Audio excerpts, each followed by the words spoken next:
All right, we are live again with the Daily Parks and Rec Show. I have Hannah Corrigan with us. She's the assistant director with the town of Needham, Massachusetts. She's got a really good story, and she's one of our young leaders in Parks and Recreation. And I wanted to bring her on to speak about YPN, about mastering aquatics, and then really about how she got into Parks and Rec. So maybe we can start there. Hannah, how are you doing today? Good, how are you? Good. Um, Yeah, maybe take us back to, as a high schooler, who you were, um, and kind of, as a kid, I wanted some of the high schoolers to kind of see what Parks and Rec people were when they were young. So maybe you can take us back to who you were in high school. We'll start there. Yeah, so I think like everyone or like a lot of people in Park and Rec, I was very active, was doing a lot of different sports from basketball to soccer to softball in a very small community in rural Vermont. So got very used to being on the same team with everyone, very much in terms of doing those kinds of things. We would all hang out together, like I said, very small town, so similar faces, but we also got to do a lot of volunteering in town, which was very fun. I think that we were in a very snowy area in Vermont, so got to do some snowshoeing events for Special Olympics or Special Olympics basketball as well. But sports is usually my main focus with what I think back to high school. What were some of your favorite sports to play? Definitely soccer. Have been playing that nonstop. I What did a lot position? of softball as well, and then threw in cross country skiing in there for the mix as well, which is good cross training as long as you like the snow. And then in my free time, I also like to snowboard. What position in soccer were you?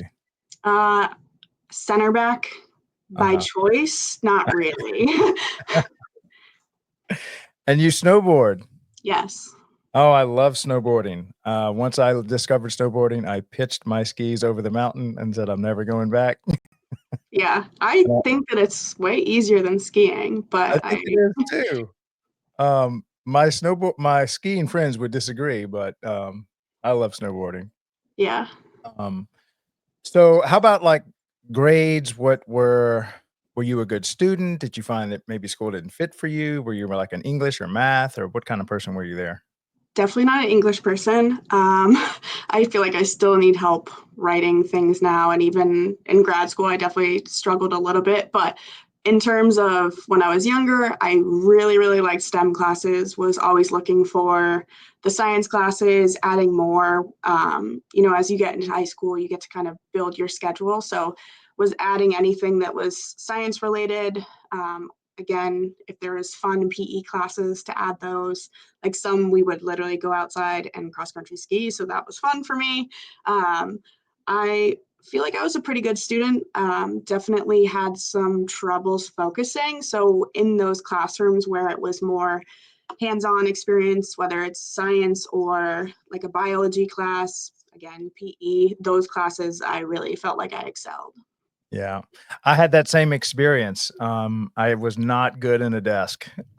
Take me out of the desk and I would excel, but man, in Yeah. that desk, I was a nightmare for my teachers.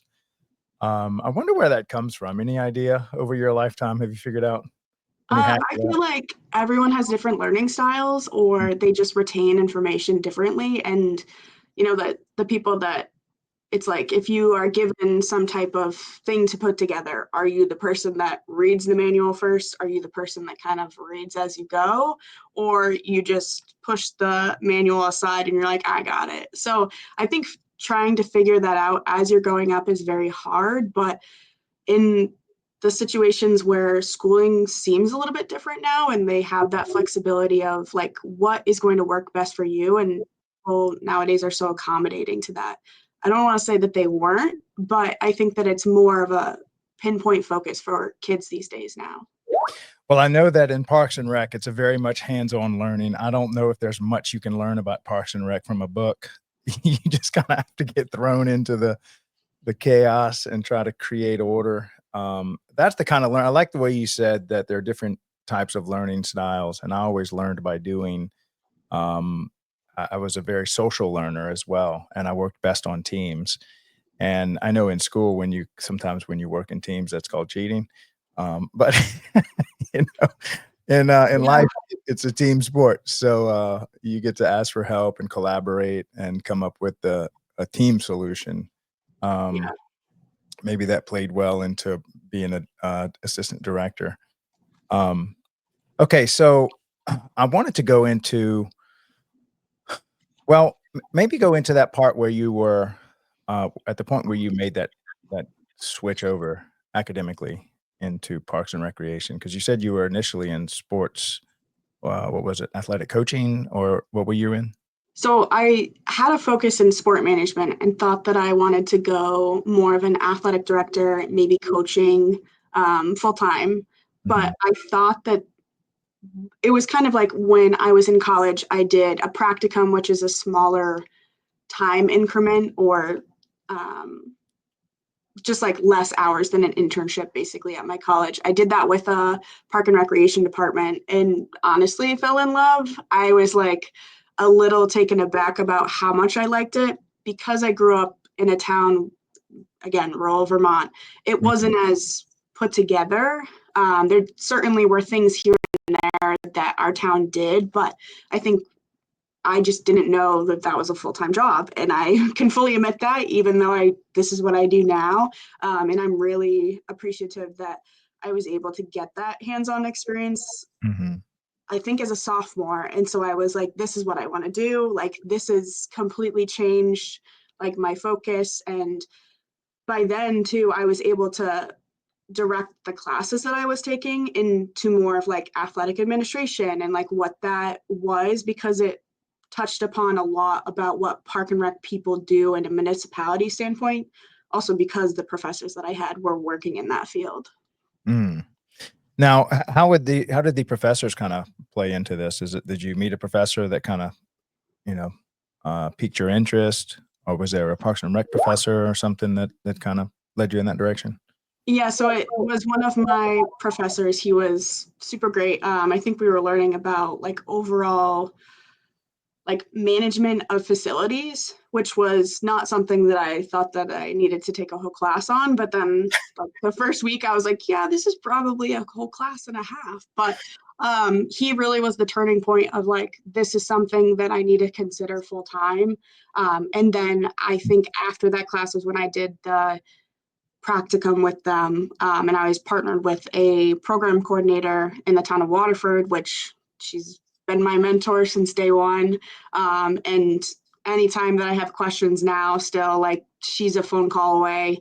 And I think that just by being able to have that opportunity at a younger age in college, I think it really like did turn the compass for me. Fantastic. Can you remember a little bit about that class that you had originally thought, "We don't need a whole class for this, to we need a class and a half," just so we can get some insight into what a Parks and Rec focused classroom looks like in college? Yeah, so I think that the main focus was based on how managing facilities can be either indoor spaces or outdoor spaces. So, indoor spaces, Waterford had a fairly new community center and definitely one of a couple in the area, but kind of looking at what that would look like for it to be open to the public almost every day, anywhere from like 8 a.m. to 8 p.m. And kind of just that influx of what do you need in order for people to feel comfortable or what like legally do you need in order for people to be like covered liability wise if they're going to use the facility or it was actually connected to a school, so making sure that like kids aren't just coming over without their parent, making sure that they're accounted for. And then in terms of outdoor spaces, kind of like what is parks and open spaces mean for you if you're doing reservations, if you're hosting events, or if you're permitting fields, like what do people know or need to know in order to do that process with your town? We did go into a little bit of case study work as well with like a little bit more like this is what happened at this facility and like what could they have done to prevent some kind of event happening or with newer facilities that were popping up, like what are things that you would suggest to the overall, I don't want to say GM, but like kind of the manager of the facility of like, what are some policies that you should have on hand? and whatnot. Mm. What are some of those policies? Any examples of stuff you can remember? I think that from a, a big point was actually when you go to stadiums, and more so back then, like let's say pre-COVID times, Mhm. you were getting physical tickets. And on the back of most tickets is that very, very fine print of like, we can remove you if we see fit, and like you're not abiding by our guidelines. And Yeah. so a lot of that was things that we were suggesting and kind of learning about. And like, this is the kind of like, you have to cover your butt kind of thing with Mhm. managing facilities and people, especially. And I think a big portion of our learning at that point in time was, would or should like college athletics be serving alcohol at events? Mhm. Because of course there's a mixed bag of who and like age wise are attending these events, and there's some very, very pro people and some very, very probably not people, but that was a Mhm. big point in the class. All right, so now you're getting ready to start your career. I wanted to start with why you chose to dedicate your life to this industry, and what keeps you here, and why not quit and go somewhere else? What fulfillment do you get out of dedicating your life to Parks and Rec? Well, I think getting into it, I was just like, this has so many different opportunities. It's kind of like the never ending hallway, and there's so many different doors. If you want to work into being a director, if you want to work in aquatics, if you want to work in special events, if you want to work in therapeutic rec or inclusive services, there's so many different opportunities in this field that it's very welcoming to all, which I can appreciate. And there's a lot of people, even some of my friends, they've worked in different setting of athletics, not so much recreation, but they have crazy schedules and whatnot, and they're looking to switch. And I'm like, you should really consider being in park and recreation, because it's a little bit more of a consistent, what I would say 9 to 5, not typical 9 to 5, because there's a little stretching here and there. But Mm. in terms of the field overall, there's something for everyone. Yeah. I think the reason why I haven't looked to, expand outside of this field is that there's a home for me everywhere. Whether it's, the colleagues that I've met and worked with, like that first internship, I know that I can call them up or email them and ask them any question. They are going to be there for me. Even my first department in Connecticut, they were also kind, helping me. I know it was like my first real working opportunity, that I was just, I definitely am still learning some new things, but like, you Mm. guys are the best. Yeah. I don't think that there's ever a chance where I would need to leave this field, because of those qualities that we have. And the people are great too. Like, you can't fault people that enjoy spending their entire day with kids, or spending their entire day going and teaching swim lessons, and just being super adaptable and flexible as well. Yeah. God, that's such a great representation you just gave. Can you say any more about the diversity of opportunities? Because I've had so many directors on. You're one of my first assistant directors, and I think you've actually represented all the opportunities, or you've spoken to that better than anyone I've had on the show so far. And there really are so many opportunities in Parks and Rec. Can you say any more around that? Well, I can say that I have been in two different, let's say, labeled positions. With both of those, it's kind of, again, I don't want to use the term mixed bag, but I had so many different responsibilities, or I was open to learning about different responsibilities. So my time as a program coordinator in Connecticut, my main focuses were the seasonal offerings, meaning all of the programs, all of the camps for anyone that was 0 to 100, really. And so I was able to focus on that while making sure that we were, hitting targets with every program, at least breaking even and whatnot. So I was learning the budgeting aspect. I also got to help with a special event that brings in over 20,000 people on one day, Which one was which was that? really special. So that was Celebrate East Lyme Day. It's a Mhm. big thing for the southeastern shore of Connecticut. East what? Um, East Line? yeah, East Lyme. Now So, what is that? What does it celebrate or what is that? so essentially, it's celebrating all of the different types of vendors and small businesses that are in East Lyme or within like a greater region of that Mm. town. So it arrayed from, local artisans to food trucks, which was obviously a fan fave. We had fireworks at the end of the night, which was a big thing as well. And so it's just like a overall day where you could go out on Main Street, which it was just blocked off. And we probably had over, I think like over 50, I want to say closer to 100, but it's definitely gotten bigger. But it's a good way to like give back in the sense that you're thinking that these people are within your community, whether the all the local residents knew it or not. It was a little bit of a tourist town where very heavy population Mm. during summer because they had lovely beaches. And then a couple snowbirds would, flock down to some warmer places in the summer or in the winter. But overall, really great to work special events. I've had that opportunity a little bit in my job, in my role here as well, but more so with things like Touch the Truck. And so connecting it back to how the different roles that I've been in, I've been able to learn so much more. Here is really, I love to learn about the budget, which not every young person can say that they would like to. But learning about that, exploring different policies that we have, or my favorite is asking about a policy and my boss quite frankly saying now you get to create it, or like now this is on your to-do list, which is great and I love Right. that. But like that flexibility of I'm a little bit more middle management now, so I can kind of take things, run with it, and obviously there's a chance that your boss or your direct report might say no, but having that confidence as well to kind of spearhead things. And I wouldn't have gotten that without, helping with special events or Mhm. helping with other things in previous roles that I've had.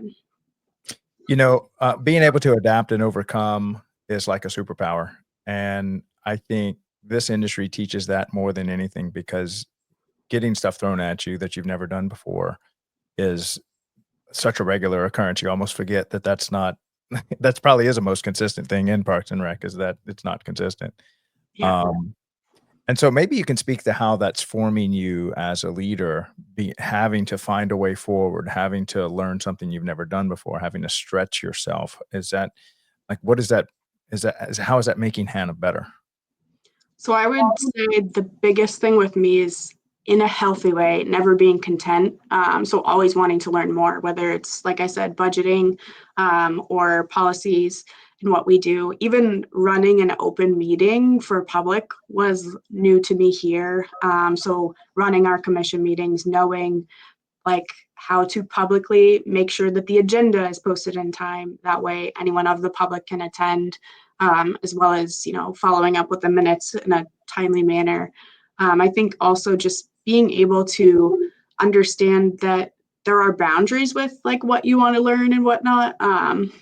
So making sure that you're not taking on too much is just as important as being like adaptable and flexible. Mm, Because like as a young professional, you want to learn as much as you can. That way, if a different opportunity comes for you or is presented to you, you feel confident in order to jump on that.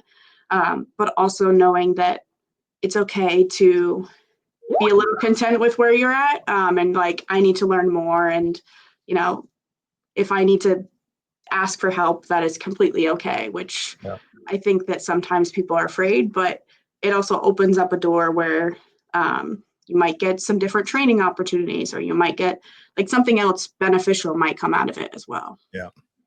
I don't know if anybody else is noticing Hannah's self-awareness, but where did you get that from? You seem to have a very cool, calm, and collected self-awareness, and then it's like you're just okay with adapting and overcoming. Have you always had that with you as a child, or is that something you learned along the way, or who gave that to you? I think my mom would disagree a little bit, but I think that understanding that not only are you, looking forward for different opportunities, whether it's like, oh, like, someone cut me off on the way to work this morning, like maybe they needed to get to something, like just being kind of open-minded. But Mhm. I think that when I was able to shift the mindset of being like a little bit more not closed-minded, but like pessimistic versus like, oh, like she's really open-minded, and like I think because this field is like anything can throw something at you, that like you don't want to be like open to it and expecting it, but in the back of your mind you should be, Yeah. because every day is different. Do you remember where that shift came from? What caused it? Kinda how what where were you in life? Because that's a huge shift. Most people don't hit that shift till death or close to it or never. I It's think in college I was a little bit more self-aware of, what I was putting out there and like who I wanted people to remember me as. Mhm. I think that once I came to terms with like, hey, I want to be a leader, like I want to be someone that is like truthfully and wholeheartedly like lead by example, and like they know what I stand for, morals and values, like that was kind of the shifting point. Well, you are certainly on a good path. That is something that's I have not, usually you don't receive till some tragedy in life gives you some context. Having that level of self-awareness and being okay with just life as it comes at you is you seem very young for that. So you're gonna Thank go you. places. You keep that up. Thank It's you. I speaking as somebody that didn't get that till in my mid to late 40s, you're light years ahead of me. Um, okay, so now let's talk about actually, hold on. I wanted to run a little commercial for our content creators. They created something for, um, choosing Parks and Rec as a career path. And so if you're a Park and Rec director, assistant director, aquatics, whoever you are in charge of orientation for high school kids, go find these videos on our YouTube channel and press play so we can plant some seeds in these young kids' minds so that maybe they can consider Parks and Recreation in high school as a career path, and maybe even seek out a university that has a good program that teaches Parks and Recreation. So I asked our content creators, our social media managers, we had a little competition to put together, and they all made a little 60-second commercial kind of for the industry. So they're free to use. You don't need permission or anything. Just go find it on our YouTube channel and you can just press play. And then maybe that'll just start a conversation between you and a high schooler to learn more about what it is that you do as a professional, and hopefully we can save some of these dying college programs that are not getting the enrollment they have, even though people like Hannah and some people afterwards are ending up in Parks and Rec. The university didn't get credit for teaching them because they ended up in some other career path that wasn't meant for them. So I'm gonna play Chris's. Well, no, that one's a couple minutes long. Let's do Hannah's. Hers was pretty good. Hold on. And we'll be back in about a minute and 8 seconds. Hi there. Have you ever stopped to think about the magic of parks? The laughter of kids on a swing, the joy of family picnics, or even the peaceful moments on a hiking trail? What if you could be the one creating those moments? Imagine a career where you get to design vibrant spaces, host exciting events, and protect the beauty of nature for everyone to enjoy. Parks and Recreation isn't just a job, it's a chance to leave your mark on the world and create memories that last a lifetime. Did you know that colleges across the U.S. offer amazing degrees to help you launch a career in Parks and Recreation? From urban planning to environmental conservation, these programs equip you to make a real impact in your community. Parks and Recreation professionals across America are building legacies and transforming lives. Now it's your turn. Want to know more? Head to our YouTube channel, The Daily Parks and Rec Show, where we share stories, advice, and inspiration from those shaping our parks and communities. Don't miss out. Follow us, subscribe, and join the movement. All right. So, and our content creators can make content around anything. We even have some cities that are having us make stuff for their special events or just for their program or projects that they're trying to raise awareness around. That is how we support the channel. So that's one of the ways we've thought about supporting the channel, and it seems to be working. So we're able to keep this thing going and growing the daily Parks and Rec show to tell the story of Parks and Recreation and professionals like Hannah. So if that's something that sounds like your department needs, we can knock out two birds with one stone. We can create good content for you and then keep this channel going so that we can highlight the careers of Parks and Rec professionals. Okay, so now let's go into um, the Young Professionals Network. How did you hear about that? How did you get started? Tell us your whole journey. And are you still in it, or have you kind of graduated from it? I would say I still attend the meetings. I'm not as much of a committee member or whatever the NRPA term is. But I think the way that I got first introduced to it was the first 3 days of my job here actually were at the Massachusetts Recreation and Park Association conference that my boss was running. So I got to meet a lot of people there as like professionals, but there was I think it's it's new professionals in education. That is the term that we use for our state. And so I got to meet a lot of people there. And then when I was going to attend the conference in Dallas, the national one in 2023, I was like, I should probably meet some other young professionals or other like first time conference goers. And was just, looking to connect with other people in other areas of the country. Hmm. And so maybe tell us about what these meetings look like. How often do y'all meet? Is this Zoom? Do y'all have like an annual event, or do y'all meet at the big convention? Kind of bring us through a year of being involved in YPN. I would say that they definitely hone in on the conference. So anyone that's looking to go, there's typically some type of event. It's more like a meeting, open style. Anyone is welcome. So they have that. There's a little bit of like build up. There is some type of, I think there's a Facebook group every year. There's a Facebook group for young professionals as well. Most recently, there was a Zoom session that was talking about other educational opportunities for young professionals and like what are people looking at, what does your town, offer you? Because a lot of people don't believe in professional development. They're just like, you're going to learn what you're going to learn from your job, and that's what you get. Rather than some communities where like this is like the opportunity, you're going to build off of what other people are doing in their towns, or kind of learn from what helpful tricks other young professionals have learned. So we had that Zoom, and that was really beneficial.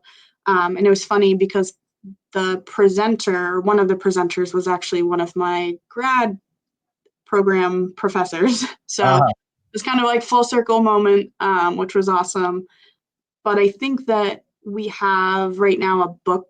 It's not a book club, but anyone that's willing to read the book can. And I believe it's How to Lead Without Taking Charge or something like that. I've been listening to it as an audiobook. So Yes, I'm a big audiobook. As much as I have these books behind me, I've most of them I chewed through with audiobook. I'm an audio learner. yeah. But And it's a lot easier. yeah. I am a huge supporter of professional development, personal development. I think we are meant to always be growing and learning.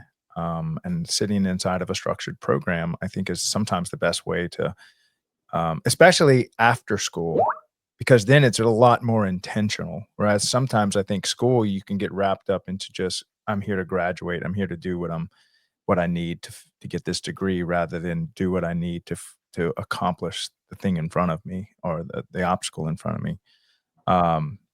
Shout out to Miss Cami Miller. She was my business coach for a decade, and she had with this one entrepreneur that would always complain, what if I spend all this time and money investing in my team to get better, and then they leave me? And her response was, well, what if you don't and they stay?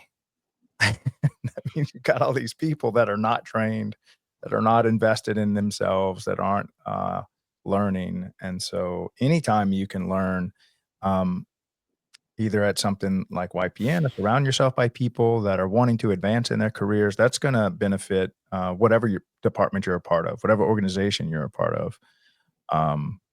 So now, with regards to YPN, is it just like within the first year, or what's the timeline that you kind of?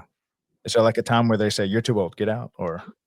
Uh, I feel like it's kind of up to your own interpretation. Mhm. I would say within Massachusetts, what I've heard is like maybe the first 5 years of your time in the field, or just yeah, into the field, because we do consider it new professionals, not young, because some people, they make a switch to Park and Rec and they're not a young professional, but new to the field. I would say I always want to help the young professionals Mhm. and new professionals if they're willing to have me, Yeah. because that open mind perspective that I try and keep is like, I want people to know that like there's an opening for them, and like whether or not it's just a chat or connect, because I'll meet someone at a conference and think of them later when I see job opportunities, and like I want to send it to them, because Right. it's like as long as you get that first bite as a young or new professional, like you're gonna, first of all, your confidence is going to go up. You're like, wow, someone wants me to work full time for them. But Right. after that, it's kind of like you can have that second breath of like, my hard work is paying off. Sounds like there needs to be like a middle-aged professional network, and then an old or a wise professional network. I mean, I think it's like kind of has its own little cliques in a way. Like Uh-huh. if you see the same people at the conferences that you go to, it's like you all kind of gravitate together. Yeah. But then when you get like, say your department has a couple younger and new professionals, it's like they will start tagging along with you. It's like the never ending web. That's how I like Mhm. to look at Right, it. right. Alright, so I wanted to get into this talk that you and was it you and Jackie? Yeah. Jackie that gave about, the mastering summer operations from camps to aquatics. Can you maybe tell us a little bit about that? Yeah. So this past January, we were presenting at the New England, Northern New England Oh, yeah, conference. it's kinda like a Um, regional one. I almost went to that one. yeah, so that was a really great opportunity. It was one of the very first times that I was able to present, kind of in general, but also with a friend and colleague. Mhm. So I mostly oversee aquatics in my current position. I have camps experience, but Jackie is primarily a camps through and through. Mm. She's so good at what she does. I always am asking her for advice, along with my friend Marissa too, who does camps in another town. And it's kind of like within the three of us, we'll figure out an answer. But in terms of the presentation itself, we were very mindful of understanding that everyone's coming from a different perspective. You're either running like mini day camps, you're running camps through vendors, and understanding how to kind of balance and set yourself up for success, whether it's like your department, your staff, and even the participants, making sure that they are successful, having fun, and obviously being safe is the biggest thing for us. Mm. Same thing on the aquatic side, understanding that people train their lifeguards differently, people train their aquatic staff differently with like different programs itself, but also there's a various different waterfront style or aquatic attractions here in New England. Not sure if you know, but like we probably get like maybe 12 weeks of real summer here. So a lot of people aren't going to the beach right now, but Mm. um, some of us run year-round operations, some of us run more seasonal based, so those people that have indoor pools or have outdoor pools, and kind of mostly it was like my tricks in like how to help people feel more efficient, Mm. because that's really how my brain works. Like even though it's now March, understanding what should I be doing now that like could have benefited me more from working on it now rather than May, for Mm. example. And then obviously at the end, kind of connecting how camps and aquatics work together. If you have camps that go to your aquatic facilities in your town, that's a huge thing. Again, policies, making sure that the staff know respectively what they're each in charge of and what they should be doing when the camps are attending, and even just like larger groups too, because that does happen. A random bus just pulls up and wants to go to your pool. So Mhm. making sure that you know what to do and like not prepare for the worst, but aim for the Has that best. happened to you before? Not so much now, but it's also our pool is on a very interesting hill, so it's Mhm. hard for a bus to come down here when the parking lot Mhm. is full. So I kind of take advantage of that. Yeah. Um, Obviously, if people are willing to schedule it out with me, that way we know we have the proper staff at our facility. We're more than willing to make it work. So now, how long have you been a assistant director? Uh, the end of this month will actually be 2 years. Okay. So maybe tell us about coming into it. What were you thinking? Is this something that just was offered to you or something you actually pursued? And then what's it been like? What have you learned, being an assistant director? So I definitely pursued it. I was looking for kind of a change in position, also just change in location. I was coming from southeastern Connecticut. I had worked there for 2 years almost, and then actually went to school in the general area. So I kind of felt like this is where I'm at with Connecticut. Boston, obviously, great general area for young people. Mhm. So was looking for some type of opportunity, whether it was something similar in the program realm. But when I saw this job open up, I was very interested that it had aquatics. In high school, I actually had worked a lot as a lifeguard. I think I was roughly 6 to 8 years as a lifeguard, head guard, and worked at a resort, Smuggler's Notch, which was more obviously during those summer months. And so I knew that I kind of wanted to get back into aquatics. I had a little bit of a taste in it in Connecticut, but I wasn't directly overseeing the people at the beach in our facilities. So I think that I was definitely seeking something out. In terms of when I got here and what the expectations were, it was like the pool is yours. Mhm. No one else wants it. Um, but more so just because aquatics is very tasteful. It's either you want to work in it or you don't. And I What's love the it. good It's and the through bad? and through. What? So, like, what attracts a person to aquatics, and what maybe pushes a person away from aquatics? I think if you kind of know what you're getting into when you've worked in aquatics before. So like the long hours or this kind of customer service you have to have on, like that hat that you have to have on, whether you're at a resort or at a community pool working, and understanding that there's all different types of people attending your facility. Mhm. Some people like aquatics is just a different realm for them. Like it's like I either do programs or I do aquatics and camps and whatnot. So I think that it's a lot to take on. I think if you don't have like the prior knowledge of, let's say, like pool chemistry, it's a lot. Um, or just the understanding of lifeguard training and what that really entails too. Even just facility checks, like making sure that there's not chairs within 6 feet of the opening of the pool is probably on the best side of caution in case you need to get around the pool quickly and things like that. So I think that that's where a little bit of that, should I go into aquatics or like should I not, which I Yeah, totally get.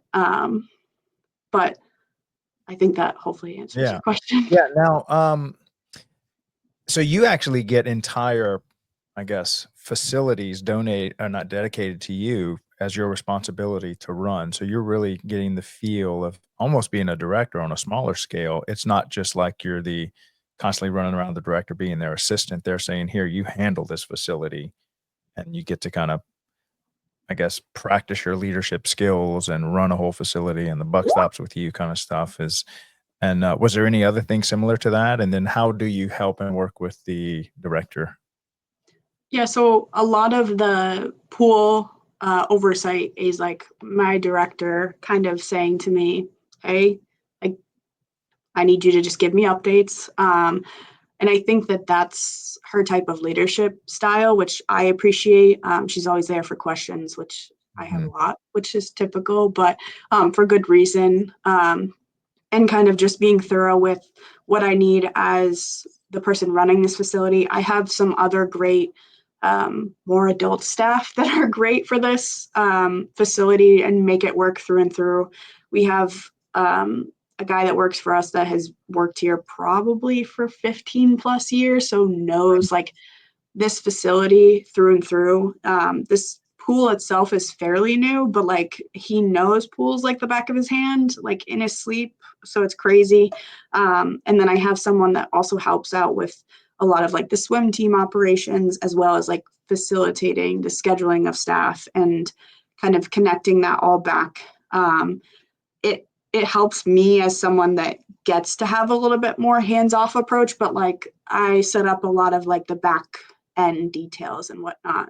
And in terms of like what I get to help our director with, I think that the door is open for anything. I know that I have a review coming up, which is fun because, you know, you get those questions and kind of what you're going to talk about beforehand.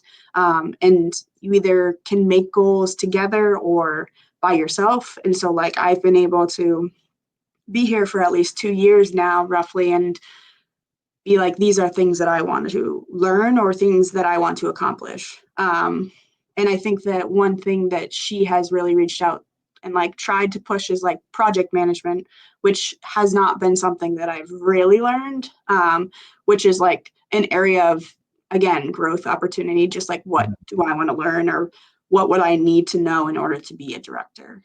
And is that something you aspire to be over time? I don't know the answer to that question yet. Still working it out. I think that I've worked with, let's say, 4 different directors now, and like it depends on what your town assigns you responsibilities of, or like what the day to day really looks like, because there's some directors where they're in meetings all day and they are bouncing from different town department, and kind of the opposite side where they're kind of cooped up in their office. And so just understanding what my role would be as a director is really important. I think the reason that we all really get in this field is because it doesn't feel like work. So like there's times where I go and I keep referencing behind the camera, but my pool is like really right behind. So I get this luxury of looking over and like, if there's something that I need to go do, I will go do it. And like, there's some aspects where I think as a director, you don't get that opportunity. But I think right now I'm mostly focused on knowing my job through and through and making it so efficient that I feel like I know how to do it. And like any time of year, I know what I should be working on. Now, for our listeners that aren't in Parks and Rec, they're maybe high school or college kids that are concerned. Can you explain the difference between parks and recreation? Maybe just define each of those. So I would say here in Needham, we're a little bit different, maybe similar to other towns, rather than my last town where park and recreation were the same department. We had a fleet of maintenance staff who were, you know, the boots on the ground people working, lining fields, cutting grass, picking up trees after windstorms, you know, tilling the sand for the beaches. That kind of is more the parks feel. I also know that there's a lot of, you know, organizations out there that facilitate rentals on the park side as well, rather than the recreation side of things where we are more running programs, running, you know, active or passive things at parks that people can come and join us.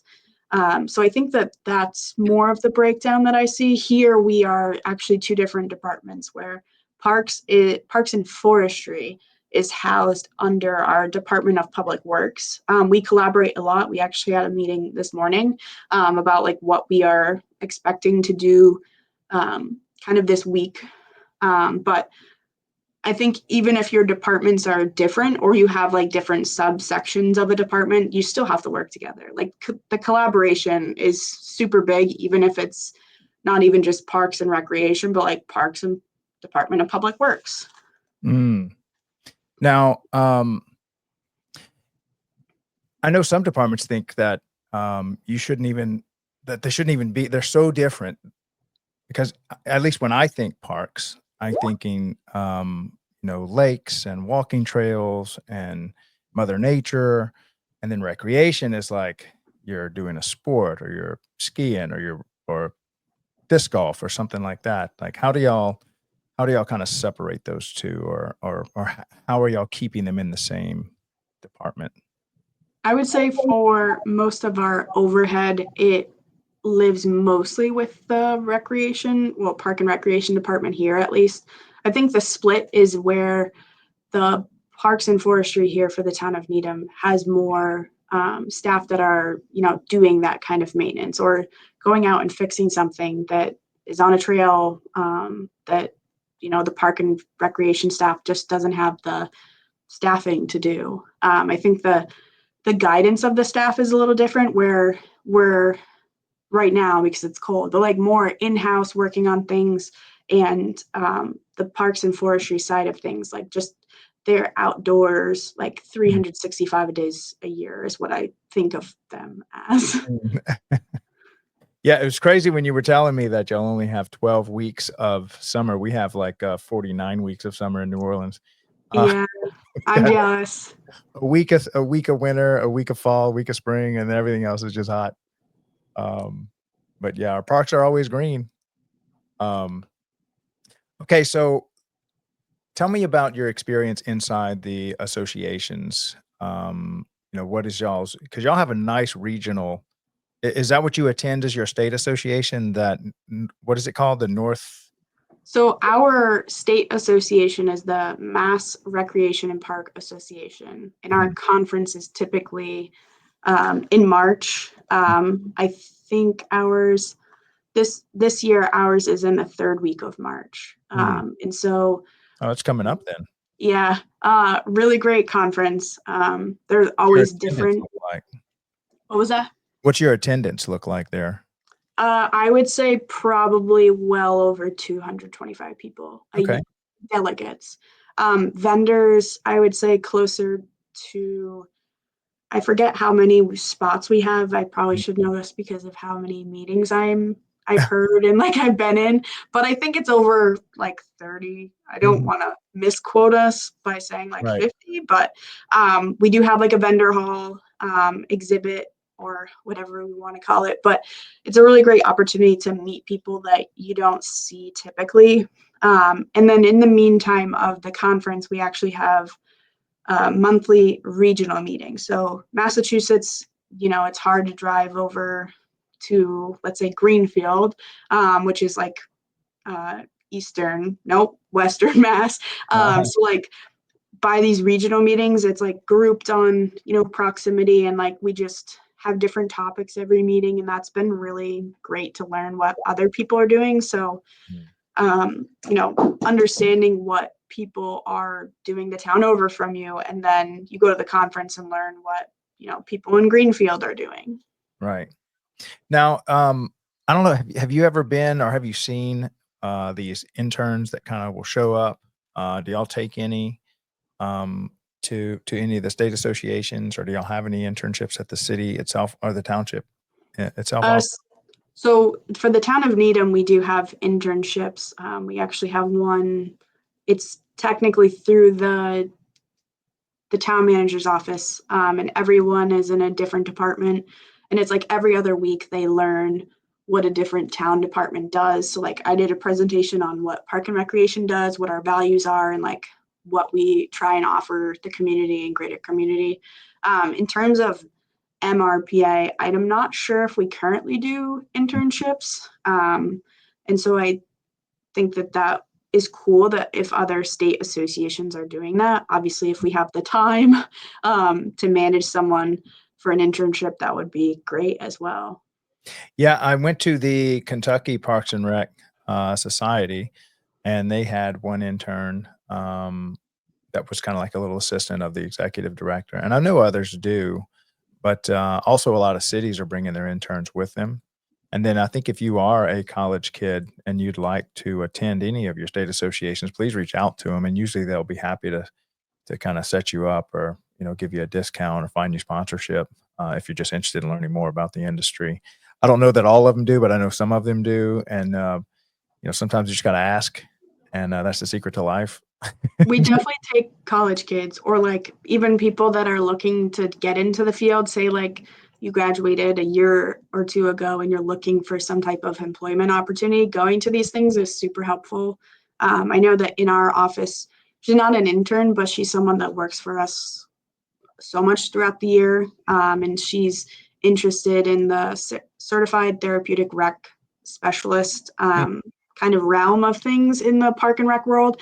And so we want her to go to kind of understand, like, there are things that you would need in order to obtain this certification. Or I think in middle of next week, we actually have like a first time conference goer Zoom. So like new professional or educational individuals. So like if you go to a local college and you're interested in going to the conference, we are more than welcome to have you come.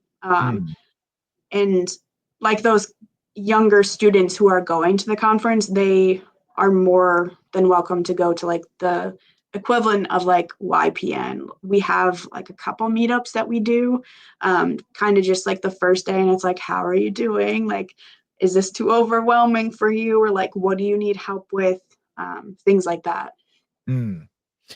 Okay, so I wanted to close it out by how do y'all, and I can play one of our little clips as well. This is one of the ways that you can work with us, but how do y'all get the word out? How do y'all use and leverage social media to build community and outreach, and just let your community know what's going on, the things y'all offer? Seems like a lot of that's going through social media. I'll play a little clip that we made, because this is how we're helping get the word out. But I just want to get your take on what y'all do. So I'll play this real quick. This one's made by Trixie, really talented digital artist that works with us. Are you struggling to get the word out about your parks and recreation programs and events?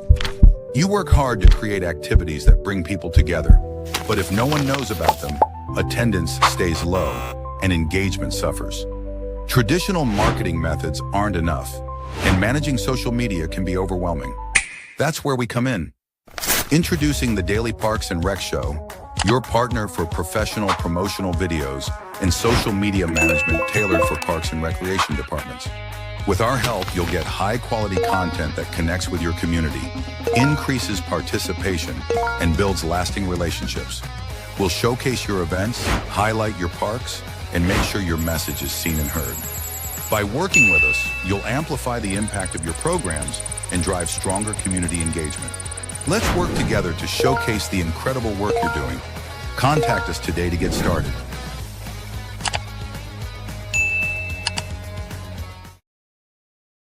All right, so how do y'all wrestle that beast of getting the word out, letting the community? I mean, I know right now you're transitioning. Well, maybe not now, but a lot of departments not too long ago were sending out newsletters on paper, flyers, stuff like that, and had websites. That was like the big advanced thing. We have stuff on their website. And now we're shifting to online social media, building community online, and then just almost like a never-ending stream of here's what we have going on.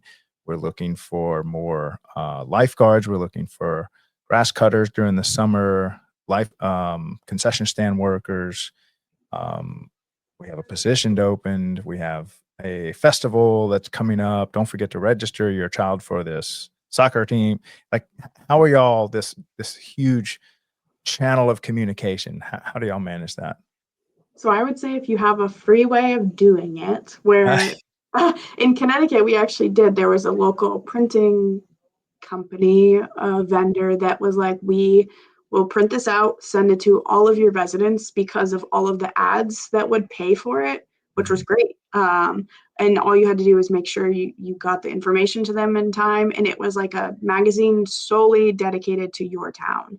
And we would send that out on a quarterly basis, which worked great.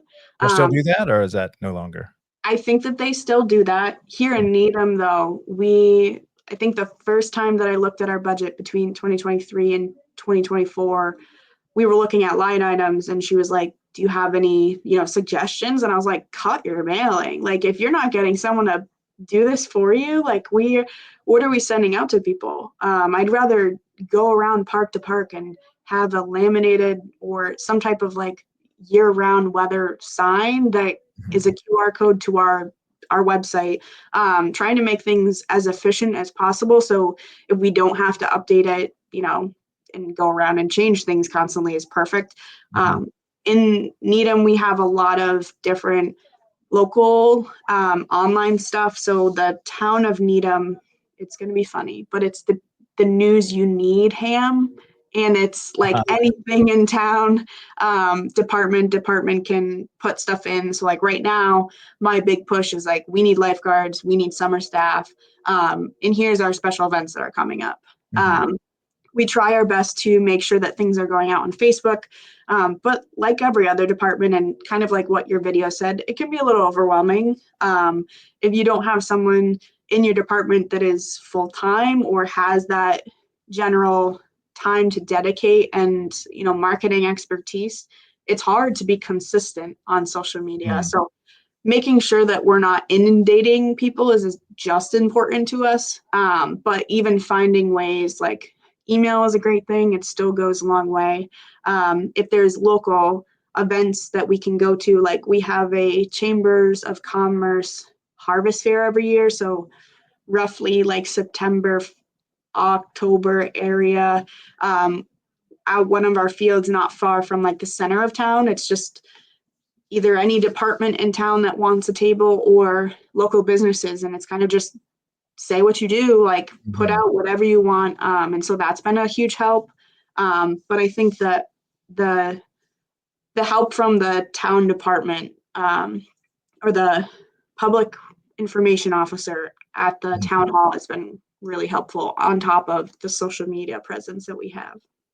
Yeah, and the cities we work with, it really is more like a partnership. We provide the social media management skill set, the graphics designing, the video creating, knowing how and when to post, how not to aggravate and send too much, which is more of a social media skill set. And of course, you have all the tools. Like, gosh, to work with us like a couple $100 a month, but just the tools that we have subscriptions to, those are more than a couple $100 a month if you add them all up to do it correctly.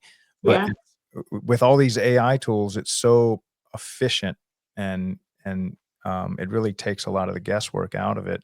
But if we didn't have someone like yourself embedded within the community to tell us, it's kind of like we're the artist that you hire to paint your family portrait, but you got to show up with the family and tell us what to paint. Yeah. We just show up with the brushes and the canvas, and we're just using the new medium of social media to communicate what was formerly done on paper.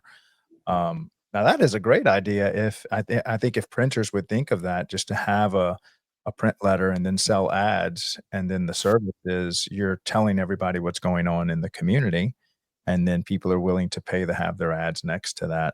So that was pretty cool. But yeah, like I said, if and sadly enough, Hannah, we probably need to explain how that dynamic QR code works because a lot of people. Yes. So maybe So, you give your version, I'll give mine, and okay. educate people a little around that. So visibly, a QR code is a pixelated item box, typically, that leads you directly to a website that you can scan with your phone. Let me pull one up. Let's see where are one of my QR codes. Is it probably I'm on? Let's see. Can you pull up one? I thought I'd have one in Telegram. Let's see. Just so people know. I mean, So everybody. this is a hiring example. Just like what we Yeah, that have. little And square. I know it's a little bit backwards, but Yeah, here's my Telegram QR code. yeah. That's what this is what we're calling. And yeah, so go ahead. So that's what we've, used heavily to get the word out. Typically for sense, again, of efficiency, because that's how my brain works, is like making sure that the QR code is something linked to something that might never change, or like if it's specific to a fall family day event, that is okay too. So like a schedule of the day versus like, for example, the hiring stuff that we're putting out there on that flyer, it's never going to change. That is to the park and recreation side of things and like seasonal employment. Mm. Yeah, and I would say, I forget the name of it, and I can find out, but I think we use Tiger QR codes or something. They're like $20 a month. You get unlimited dynamic QR codes. You'll generate a QR code. You could put this at any park on a sign, that like a big, steel sign that'll never change. And then they can scan it and it can say whatever you want. And so let's just say the park hours are from like, they close at 10 o'clock at night. And then all of a sudden you decide, no, that's too late. We're going to close it at 8. You don't have to change the physical QR code. You can go in and type it in Tiger and change it to change the park name, change the park time, put whatever information you want. And so that's the beauty of having these dynamic QR codes. Just, I remember when we got onto QR codes, I was not very well versed in it, but I don't want to assume that everybody kind of knows what that means, because, that is somewhat new for other people. Oh, when I went into my first interview as a professional in 2021, I like prepped some stuff. I wanted to be ready and wow the people, but I had like made some QR code signs of some things that they had, and they were like, "Whoa, this is amazing!" And I was like, "Yeah, I'm glad that this is doing it for you." Right. Right. Um, yeah, and it is kind of scary. I can tell you with social media alone, it's our people it's never ending with learning, and especially with AI coming into our industry of media, social media, graphics design. Our quote unquote tractor, if you think of the farmer in the field with the mule, and you've got 100 farmers, if one farmer gets a tractor, now he can outwork all these guys. And AI is the same thing in our industry. AI is just like a massive tractor that can lift these super heavy design loads, posting loads, creating content loads, and then you just kind of polish it up, and that's why we're able to do so much with our staff. And you can do the same thing, but you have to be a nonstop lifetime learner because it moves so quickly. You'll get left behind. Pace of innovation in that industry is just staggering. Um, okay, so we'll go ahead and close it out with a couple of favorite books. Any favorite Ooh. books or YouTube channels or influencers or anybody out there that you're like, you should go listen to this person? Well, actually, one of my books that my boss gave me, it's by, oh gosh, I'm not going to be able to read that, but it's Your First 90 Days in Government. That Oh, was really? a great book. And I think that everyone should read it, no matter if you're a municipality or, working in a town manager's office. I think that it was super helpful. I really just took like, give yourself some grace, understand why you're doing it, the backbone of your why kind of, and understand that there might be some struggles, but there's going to be a light at the end of the tunnel. Yeah. Any heroes? Anyone you look up to globally, personally, anywhere? I mean, definitely my mom. She's a great person. She's taught me to be resilient, but also stubborn as heck. I would say my mentor in Waterford was really helpful. Carrie Sullivan, great woman. As well as like my friends here, Jackie and Marissa, they're always phone call away, whether it's like, hey, I need help with this, or have you guys used this vendor before? It kind of spans from that.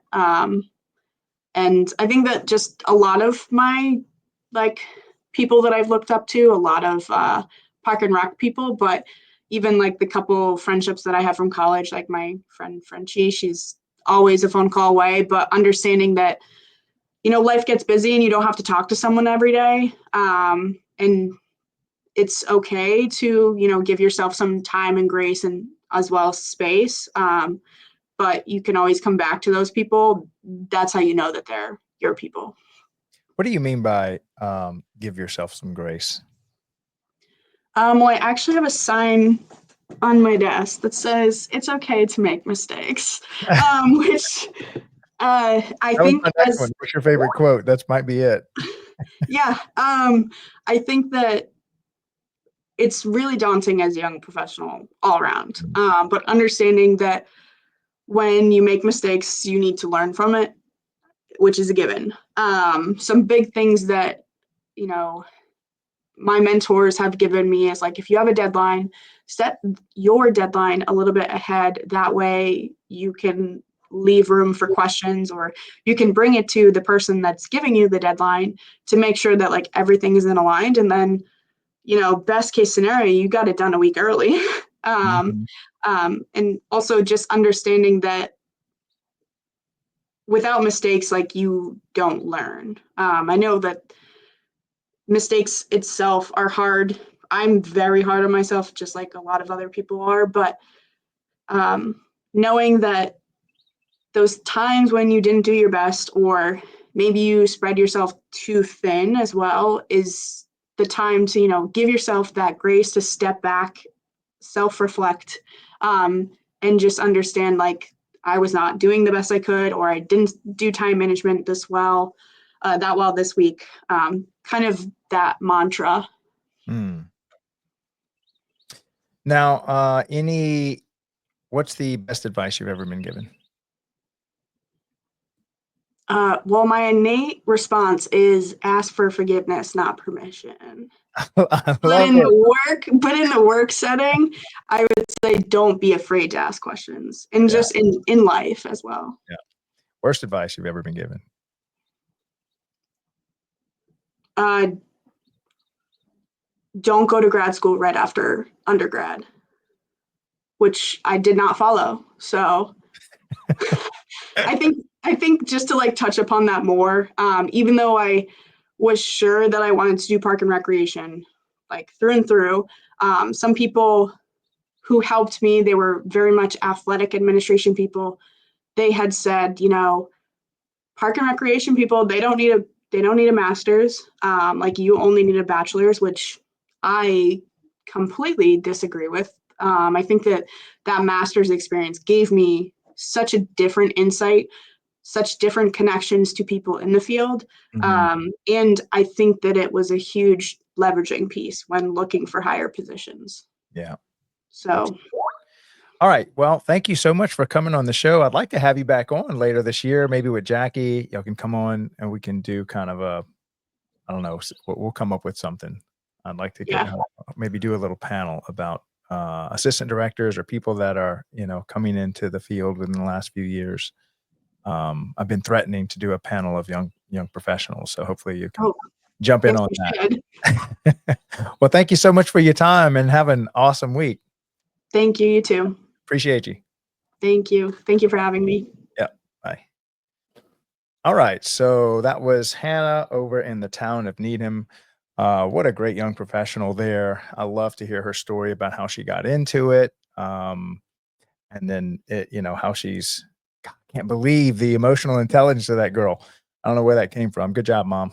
If that's where it came from. She's speaking like I did in my 40s. Having that self-awareness, that ability to adapt and overcome, um, that serves you so well in life. And I can tell you, Parks and Rec, uh, that's definitely, you need to take off your resume, not my job. If you've got that on your resume, not my job, you are going to die in Parks and Rec because everything ends up being in your part of your job. And it looks like Hannah is doing exceedingly well, handling all the different varying challenges that Parks and Rec will throw at you. And I don't look at that as a problem. I look at that as that's not a weakness. That's a strength of Park and Rec because it makes the people of Parks and Rec so versatile and so dependent on their ability to just figure things out. Parks and Rec people, I don't find get very comfortable at all with consistency because the city's just going to anything the city that's not specifically geared to the police department or the fire department or utilities, it's like give it to Parks and Rec. And so as an industry, you're constantly having to handle the latest idea of a citizen or a mayor or a pet project, and it's yours to manage, to figure out, to get funding, to fix. And so I love that. I love that about Parks and Rec because I know what it's going to make of someone when you ask them to constantly learn how to do something they've never done before. That makes great people, and it's why Parks and Rec people. I think it's one of the reasons they stay here because their career is challenging, um, and they love who they're becoming. And I've always felt that if you're not becoming something, if you're stagnant, that's where you get dissatisfaction. But even if it's not because a job is hard that runs you off, a lot of times it's because a job is not challenging you, or God forbid it's boring. Um, that you get into this sedentary lifestyle. I don't see any of that in Parks and Recreation. It's constantly challenging, and I think that's one of the beauties of this industry. I'm not ever looking to see that go away. I think it's one of the things that Parks and Rec people love about it. So thank y'all so much for supporting our channel. We have a couple of cities. Wanted to shout out again to Peter Cosmiano. He bought some LED lights from us. Right now, that's one of the ways we're choosing to support our channel. For those of you that might not know, I used to be at this light right here. I designed this. Hold on, I forget it's backwards. I designed this light many years ago, and it has been a workhorse of the Parks and Rec industry. If you have these old telephone poles or steel or concrete poles, and they're solid, and you just have these old lights, these are direct replacements.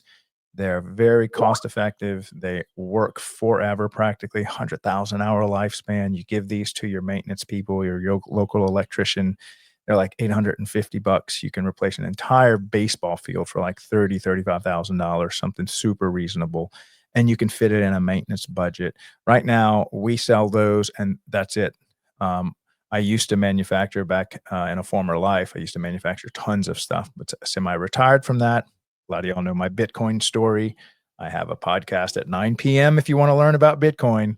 That's my second passion aside from Parks and Recreation. So when I was looking at how I was going to support this channel, I just cherry picked the one light that was our most popular and that was most useful to the Parks and Rec community, and said, well, I'm just going to use this kind of like the Girl Scouts use selling cookies to support what they do. In addition to, we have social media managers and content creators. So if you'd like to work with us, please consider us so that we can keep this Parks and Rec daily show going and expanding out. We had some great ideas last week. Thank you, Traps, for having me. I'm sorry I did not get to attend very much. I was just there at the very end because City of Dallas and a couple other cities around there that I had not seen in forever took me out to lunch, and and I didn't get to leave till late because of other circumstances. But I really appreciated Traps and everything they do. Great association. So if you'd like to work with us, again, this is how we're keeping this going up. Oh, I know what I was going to say. The ideas that we have are, we're thinking about starting a show an hour before this one that would be centered around maintenance. And so, now bear with me. It's going to take some time to roll this out. So we're just kind of, verbal. You got to state what you're going to do, verbalize it. That's how I operate, at least. I think what we'd like to do is I'm going to keep doing the 12 noon show, and I'm going to start putting together with some other sponsors and some other people and some other hosts from the Parks and Rec community to have a show leading up to this one. So we'd probably start that at 11 Eastern, and it will be focused on park maintenance, facilities maintenance, aquatics maintenance, you name it. It's all going to be about maintenance. And then we may do a show after. So we're looking at expanding out to maybe 3 hours. And this is probably going to be our year-long goal, is to really start to create a channel, a true channel for Parks and Recreation. The one I'm doing, and this is just where I love to be. I love to get to know the community. And so I love the interview process. I love getting to know the directors in the community and giving them a platform to tell their story and to interview them and to really pull out the why they do what they do, the purpose they have, the mission that they've dedicated their life to, the vision they see for their cities. I think we're going to keep that at the 12 noon. But you know, I really feel like there needs to be an educational component on the maintenance side. And then I also think I could probably find a lot of vendors to support that. So we can talk about field maintenance and then the vendors that cater to field maintenance. I'm sure I'll have no problem getting them to come do great education, maybe once a month, around maintaining lawn equipment or maintaining your robots that paint your field or maintaining proper pH and chemicals in your pools or fertilizers. I think I can get good sponsorship for that show, to just have a something dedicated to maintaining facilities. Okay. And then on the backside, we can, after the show, we can go maybe into programming. Um, whether it's programming for athletics, aquatics, your elderly community, senior centers, maybe even how to run like a farmer's market or how to handle a graveyard or how to handle special events or something like that, where it's more topic based. Could have a show monthly on special events, could have a show on aquatics. And so that's kind of where my head is heading as far as creating a channel. We'll probably just kind of start piecing together an hour before this show, which is more centered on the people of Parks and Rec. And then an hour after the show, we can do more. Now, obviously, I'm going to have to expand out my host base. So I'll be looking for people that are maybe retired, that would like to speak on that and maybe help me facilitate a couple extra hours being added to the day. And so we would go from 5 hours a week to 15 hours a week. This is something I want to accomplish over time, obviously, as we can afford to expand our team out. And you can support all this right now, in addition to sharing and liking and subscribing to our YouTube channel and other channels. But please consider having us manage your social media that uses our in-house team so we can expand that out. Consider us to make you a video for your special event or something. These are just little monthly subscriptions that we can use to kind of put fuel in our tank to keep this thing going. Or consider buying this sports arena that I have vetted and has sold thousands of these all over the country. They're super high quality. They're not super fancy. It's on and it lights up the place and it stays on and it lasts forever. So if that's what you want, that's what that is. You can buy one at a time. You can buy a whole field of them. You can give it to any electrician or any maintenance guy. It's 3 wires. They hook it up, hooks to all voltages, and they will mount to anything, a telephone pole. You can use them as a security light. And right now, that's the main way that we're supporting this channel. Although I do have a couple of nice sponsorship deals that should be coming through probably within the next month or so. And that should give us some decent runway to kind of expand this channel out and create a parks and recreation media company. I can't wait. This is so exciting. I should have done this a long time ago. Sorry, I was tied up in Bitcoin for 2 years, still my other passion. So again, if you guys are not in Bitcoin, you better look into it. I'm telling you, you're going to be thanking me. Your grandchildren are going to be thanking me. You need to look into it. I've studied this for 2 straight years. And actually, I got into it in 2016. So if you'd like to hear more about that, you can catch me on the Daily Bitcoin Podcast on X, on my Facebook or LinkedIn, and learn more about Bitcoin. And I love getting my Parks and Rec people, because you've got Bitcoin people and Parks and Rec people, and they typically have a big valley between them. I don't know why. These are like super computer geeky coders, hackers, very technical on the compute side, on the hardware side, people. And then you've got municipal workers that are building communities. And so I love seeing these people come together. And probably if you're in Parks and Rec and in Bitcoin, you probably heard about it through me. So love both those communities. They both mean a lot to me, and I'm honored to create content for both of them. Okay, so I'm going to go ahead and close out with Chris's wonderful commercial for our LED light. Thank you, Chris, for making this for us. I will see y'all here tomorrow. Let me see who I have upcoming. Pull up my Calendly app, meetings. I just had this up. Let me see. Oh, it's not cooperating. Here we go. And tomorrow I have Ivan Anderholm. He will be my guest tomorrow. Don't have anybody for Wednesday. I don't think it's too late. I just have to I have a few people I can throw in there. And I've got Molly. Awesome. I love Molly. Her and Gabby are like two of my favorites. She's coming on Thursday, and then nobody on Friday. Next week is slam full, so have a full week next week. Okay, so I will see y'all here tomorrow, 12 noon Eastern, every day, Monday through Friday, weekdays. The Daily Parks and Rec Show. This is Craig LeBlanc, the doorman, your host. I love you guys. Y'all have an awesome week. Bye.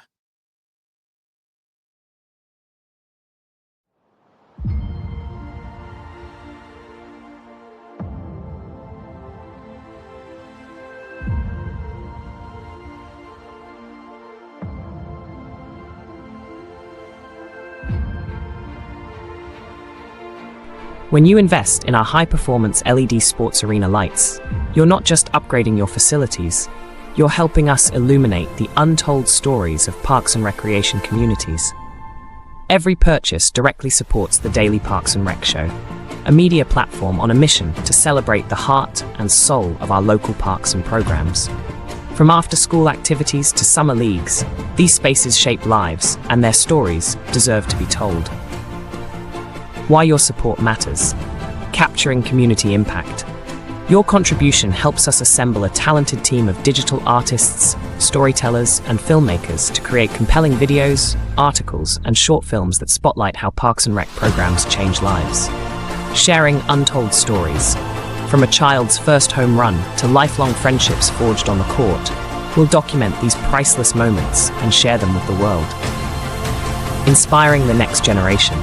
By highlighting the joy, inclusivity, and opportunities found in our parks, we foster a deeper appreciation for these vital community spaces. Light up arenas, brighten futures. Your choice to install LED sports arena lights isn't just a smart investment in energy efficiency and performance, it's an investment in stories that deserve to be told. Be part of the story. Take action today. Purchase LED sports arena lights and help us shine a spotlight on the heartwarming stories that define our parks and communities. Contact us now to learn more about our products and how your support fuels the Daily Parks and Rec Show. Together, we'll shine a light on the moments that matter most.